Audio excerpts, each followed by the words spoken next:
আমাদের সমাজে বহুল প্রচলিত, বহুল প্রতিষ্ঠিত একটা কুসংস্কার, একটা রেওয়াজ প্রথা হইল, যখন রমাদান মাস আসে তখন ছেলে মেয়ের বাড়ি থেকে ইফতারির জন্য ছেলের বাবা, ছেলের মা, ছেলের গোষ্ঠীগারা যারা আছে ইফতারির বিভিন্ন আইটেমের জন্য অপেক্ষা করে। করে কিনা করে না?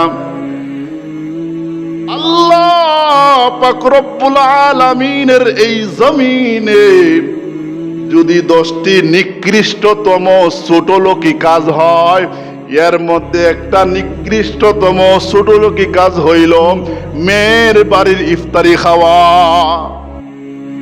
ছেলের পুত্রবধূ মানে মেয়ের বাড়ির ইফতারি খাওয়ার জন্য অপেক্ষা করা। নাউজুবিল্লাহ।